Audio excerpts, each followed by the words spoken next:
تو جن ہمیں ملتے تھے اور یقیناً میرا پروٹیکشن کیے, مجھے سنبھالا ہے, مجھے بہت دفعہ یعنی میری حفاظت ہوئی ہے رات کے 3-3:30, مجھے احساس دلایا کہ ہاں یہ نہیں یہ نہیں یہ اس طرف سے چلے جاؤ اس طرف. تو وہ جو گاڑی میری چھینی نا, اس پہ بھی میرے دل کو ایک صبر آیا کہ نہیں یار اللہ کی بہتری ہے. پھر اس کے بعد میں نے بہت خوشیاں, بہت اچھی گاڑیاں سب دیکھی. یہ جب امریکہ گئے, یہ کووڈ آیا نا, اس میں پھر ہم تباہ ہو گئے, کیونکہ پاکستانی یہاں 30 لاکھ کی گاڑی بیچ کے میں وہاں گئی, ڈالر بنا کے, وہ سارے ڈالر وہاں اس لیے ختم ہوئے, شو کوئی نہیں ہوا, اپنے جیب سے خرچے ورچے کر رہے تھے, بہت ساری مشکلات تھی ڈالر میں. جب وہاں سے آئے تو ہم نے سوچا چلو گھر میں جو پیسے وہ خرچ کر دیں گے. جس بیٹی کی ڈیتھ ہوئی, یہی آخری والا نا, یہی کووڈ سے پہلے. ہاں وہ پاکستان آ گیا ہمیں چھوڑ کے, شو پہلے ہی وہاں پہ نہیں تھے ارینج, اور یہاں آئے تو پھر وہ کہنے لگے میں آتا ہوں, ان کا انتظار کیا تو بھی شو نہیں ہوئے. پھر ہم نے اپنے فرقان حیدر صاحب سے کہا ہمیں واپس بھیج دیں بھائی, اب کچھ بھی نہیں ہو سکتا. پھر ہم 29 فروری کو پاکستان لوٹے, ادھر آئے, اور یہاں 10 سے 12 دن کے اندر کووڈ کا ہو گیا اور سب کچھ بند ہو گیا. پھر وہ پیسے جو رکھے تھے گھر میں, پھر گاڑی خریدتے یا روٹی کھاتے. پھر یہ بھی تھا کہ لوگوں کے مسئلے صحیح کیا کووڈ کے کاموں میں, بہت زبردست. اپنے 30 لاکھ کا غم بھول گئی تھی آپ؟ نہیں بالکل بھول گئی. میں نے جب لوگوں کے آنسو دیکھے, لوگوں کی تکلیفیں دیکھی, تو وہ تو بھولنا چاہیے نا. آپ کہتے ہو کہ ایوارڈ ملا تو آپ کو بہت کام ملا ہوگا, آپ نے ایک سوال کیا تھا. اتنا بڑا ایوارڈ لے کر آئی, آپ صدارتی ایوارڈ لے کر آئی, اللہ کا شکر ہے الحمدللہ. اس کے بعد تو آپ کو اور زیادہ ڈراموں میں, فلموں میں, بلکہ میں تو سمجھتا ہوں آپ کو انٹرنیشنل پروجیکٹس کا حصہ ہونا چاہیے, اور آپ اس ملک کا سرسہ ہیں. جس طرح آپ نے کام کیا, کیا رہا رسپانس ایوارڈ کے بعد؟ ایوارڈ کے بعد کبھی خان صاحب نے کہا تھا بیٹا یہ گورنمنٹ کا جو تمہیں اتنا بڑا ایوارڈ مل رہا ہے اب کام نہیں ملے گا. میں نے ان کا مذاق اڑایا تھا, میں نے کہا کیا کہہ رہے ہیں کبھی بھائی, اتنا بڑا ایوارڈ ملا ہے تو اور کام ملے. لیکن واقعی صحیح کہا تھا انہوں نے, کام بند. آپ کا کون سا تمغہ تھا؟ تمغہ امتیاز. اس کے بعد کام آپ کو آپ کی انڈسٹری نے دیا ہی صرف تمغہ امتیاز گھر میں رکھا ہوا ہے. نہیں تو کام کیوں, اس کے بعد سائنس کیا ہے؟ مجھے سائنس پتا ہوتی تو میں اس پہ کچھ وائوا کرتی, کوئی پریکٹیکل کرتی. مجھے خود نہیں پتا. یا تو یہ کہ پھر مجھے یہ بھی کہا گیا کہ آپ ویلفیئر کے کاموں میں چلی گئی اس لیے آپ کو کام نہیں ملتا. تو میں نے کہا یار ویلفیئر کا کام تو ایسا ہے کہ انسان کو ضرور اپنی واپسی دینی چاہیے.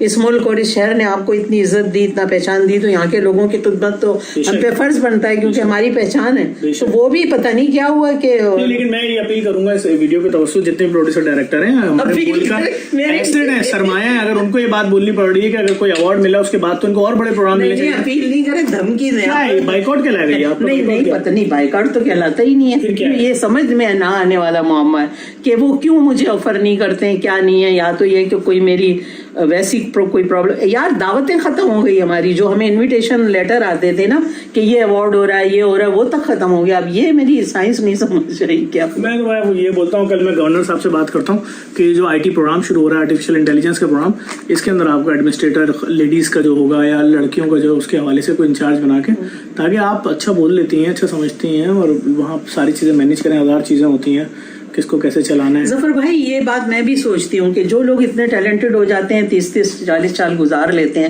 میں اپنی نہیں بات, میں کہتی ہوں جنرلی لوگوں کو استعمال کرنا چاہیے جو بول سکتے ہیں, پڑھے لکھے ہیں. ہم لوگ پڑھے لکھے ہیں, ڈگری ہولڈر ہیں, ہمیں کام ملے, ہمارے ادارے گورنمنٹ کے ہم لوگ کو اعزازی جاب دیں, کام کروائیں. جب کرکٹ والوں کو آپ اعزازی جاب دیتے ہیں, بینک دیتے ہیں, مختلف ادارے, تو ہمارے آرٹسٹوں کو کیوں نہیں دیتے؟ یہ تو اب سونا کندن بن گئے. آپ کے جو 50-50 کے کلپس ہیں نا, کامیڈی کے کلپ, پیروڈیاں, وہ اب لوگ نئے انداز سے پیش کر رہے ہیں. ڈٹو پورا آپ کا پورا کلپ اٹھاتے ہیں, وہ خود ہی اس پہ ایکٹنگ کرتے ہیں اور لوڈ کرتے ہیں, چلا رہے ہیں اپنے چینل کھڑے کر رہے ہیں. اللہ تعالیٰ کا شکر ہے کہ ہم اس قابل ہیں کہ ہماری وجہ سے کسی اور کا بھی پیٹ چل رہا ہے.